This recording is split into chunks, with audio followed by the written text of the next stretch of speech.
বাঙালি হয়ে তুমি যদি এই ভিডিওটা শেষ পর্যন্ত না দেখো তাহলে তুমি অনেক কিছুই মিস করবে। নমস্কার বন্ধুরা, আমি সৌম্যদীপ। আজকে আমি চলে এসেছি একটি লং ভিডিও নিয়ে। ভিডিওটা তোমরা শেষ পর্যন্ত অবশ্যই দেখতে থাকো। মা আসছে, বাঙালির আবেগ এই দুর্গাপুজো বাকি আর মাত্র কয়েকটা সপ্তাহ।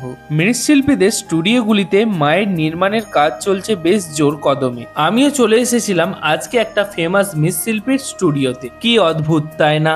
আমরা প্রত্যেকেই জানি মায়ের এই মূর্তিগুলি আমাদের কাছে চিরস্থায়ী নয়, কিন্তু তবুও দুর্গাপুজো মানেই আমাদের কাছে আবেগের ছড়া। সামনেই যেহেতু গণেশ পুজো, তাই এখানে বিশাল আকৃতির গণেশের মূর্তিও তৈরি হচ্ছে। লিটারালি এখানে এত পরিমাণ থিমের ঠাকুর তৈরি হচ্ছে, তোমাদেরকে একটা ভিডিওর মাধ্যমে সব দেখানো সম্ভব না। মাঝে মাঝেই তোমাদের সাথে ঠাকুরের আপডেট শেয়ার করব।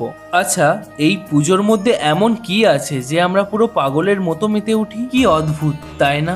10-20 মিনিট ট্রেন লেট হলে কিংবা 10 মিনিট বাস লেট হলে আমরা তো পুরো অস্থির হয়ে যাই, কিন্তু 365 দিন গোটা একটা বছর মায়ের জন্য অপেক্ষা করলেও আমাদের মধ্যে কোনো কিন্তু অস্থিরতা সৃষ্টি হয় না। দুর্গা মূর্তির পাশাপাশি এখানে তো কালী মূর্তির প্রস্তুতিও চলছে জোর কদমে।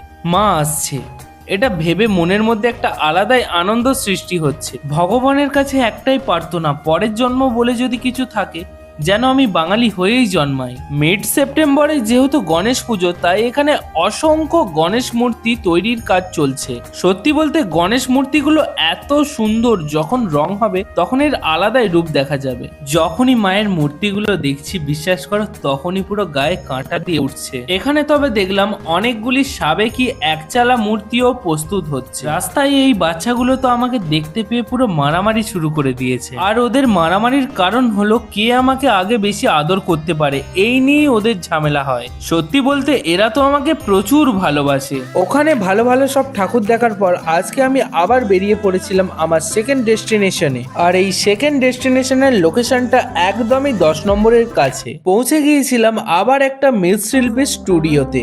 এনাদেরও ঠাকুর তৈরি করার গঠন এবং ঠাকুরের কারুকার্য বেশ উল্লেখযোগ্য। ওনাদের সঙ্গে কথা বলে যা বুঝলাম, কিছুদিন পর থেকেই ঠাকুরের রং করা শুরু হয়ে যাবে।